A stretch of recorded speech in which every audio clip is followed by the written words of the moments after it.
દર્શક મિત્રો, આ હાથમાં રહેલી ખાંડ દેખાવમાં એકદમ સફેદ અને સ્વાદમાં એકદમ મીઠી છે, પણ આ જ ખાંડ દેશના કરોડો પરિવાર માટે કડવા અરેઠાથી પણ મોંઘી થઈ ગઈ છે.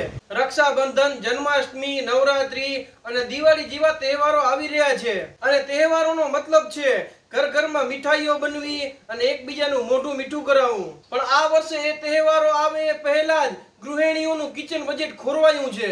જે ખાંડ થોડા સમય પહેલા ₹42 થી ₹45 માં સામાન્ય માણસ ખરીદતો હતો, એ જ ખાંડના ભાવ ઓગસ્ટ મહિનામાં અચાનક રોકેટની જેમ વધીને ₹62 થી ₹65 અને અમદાવાદ અને ગુજરાતના બજારમાં તો ભાવ સીધા ₹70 ને પાર થઈ ગયા છે.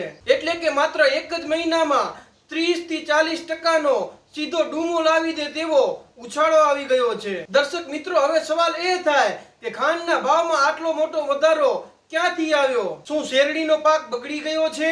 શું તહેવારોની સીઝન જોઈને વેપારીઓએ માલ દબાવવાની કાળાબજારી શરૂ કરી દીધી છે? કે પછી સરકાર પેટ્રોલની અંદર જે ઇથેનોલ મિક્સ કરી રહી છે એના લીધે આપણી ચા અને મીઠાઈઓના ભાવ વધી રહ્યા છે?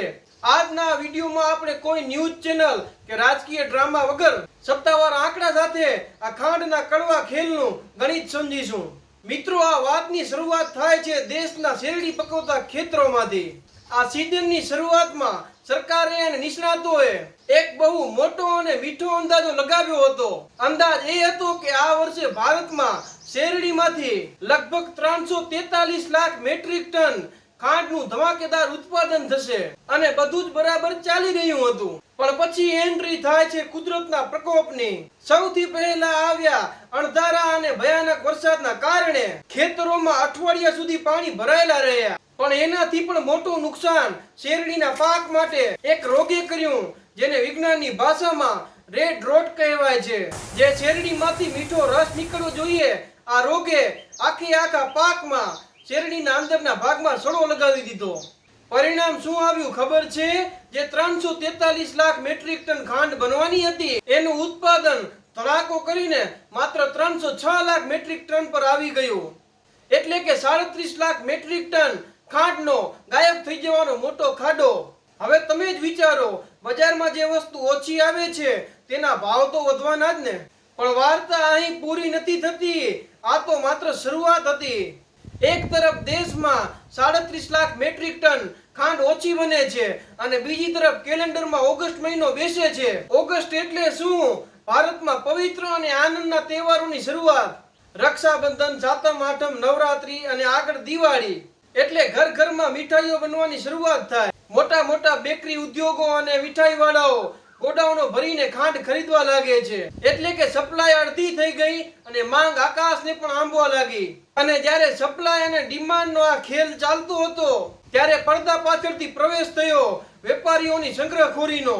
સરકારના પોતાનો અહેવાલો સ્વીકારે છે કે આ પરિસ્થિતિનો લાભ ઉઠાવવા માટે કેટલાક મોટા સુગર મિલ માલિકો અને જથ્થાબંધ વેપારીઓએ ખાંડનો સ્ટોક દબાવી દીધો.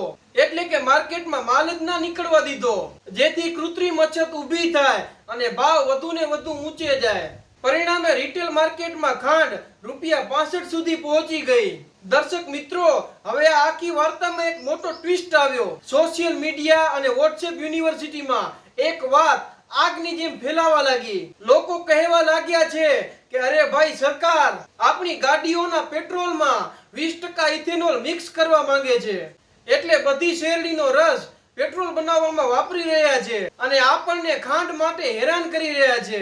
પણ શું આ વાતમાં કોઈ સત્ય છે? ચાલો સરકારી ડેટા સાથે હકીકત જાણીએ. કેન્દ્ર સરકારના ખાદ્ય મંત્રાલયે સત્તાવાર આંકડા જાહેર કરીને આ વાતને નકારી કાઢી છે.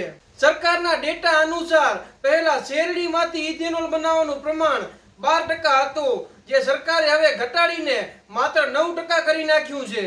મિત્રો, તો પછી ગાડીઓ માટે ઇથેનોલ આવે છે ક્યાંથી? સરકારના ડેટા મુજબ અત્યારે દેશમાં બનતા કુલ ઇથેનોલનો 75% હિસ્સો અનાજમાંથી એટલે કે મકાઈ અને તૂટેલા ચોખામાંથી બનાવવામાં આવે છે, શેરડીમાંથી નહીં. એટલે જો કોઈ તમને કહે કે ઇથેનોલ બ્લેન્ડિંગના કારણે ખાંડ મોંઘી થઈ રહી છે તો સમજી લેજો કે આ માત્ર એક અફવા છે તેવું સરકારે જણાવ્યું છે. તો દર્શક મિત્રો, હવે સવાલ એ થાય કે આ કડવાશનો અંત ક્યારે આવશે? સામાન્ય માણસના ખિસ્સા પરનો આ બોજ ક્યારે હળવો થશે? દર્શક મિત્રો, આ પરિસ્થિતિમાં પણ રાહતના સમાચાર આવી રહ્યા છે. સ્થિતિની ગંભીરતાને જોતા કેન્દ્ર સરકારે કડક વલણ અપનાવ્યું છે અને તાત્કાલિક બે મોટા અને નિર્ણાયક કદમ ઉઠાવ્યા છે.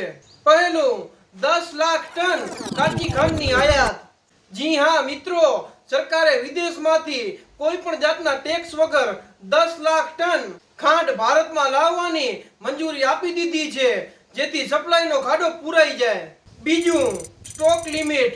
સરકારે કડક આદેશ આપ્યો છે કે કોઈ પણ વેપારી 400 ટનથી વધુ ખાંડનો સ્ટોક ભેગો રાખી શકશે નહીં અને જે પણ વેપારી ખાંડની સંગ્રહખોરી કરશે તેને જેલ ભેગો કરી દેવામાં આવશે. અને આ બે નિર્ણયોનો જાદુ જુઓ. સુગર મિલોમાં હોલસેલ ભાવ જે ₹67 સુધી પહોંચી ગયો હતો તે 18% ઘટીને સીધા ₹55 પ્રતિ કિલોએ આવી ગયા છે. અને આપણા ગુજરાતના પણ હોલસેલ માર્કેટના ભાવ ઘટીને ₹59 થી ₹61 ની રેન્જમાં આવી ગયા છે. દર્શક મિત્રો, હવે તમારા મનમાં સવાલ થતો હશે કે ખાંડના ભાવ જો હોલસેલમાં ₹55 થઈ ગયા છે તો હજી પણ મને દુકાને ₹65 ના ભાવે કેમ મળે છે?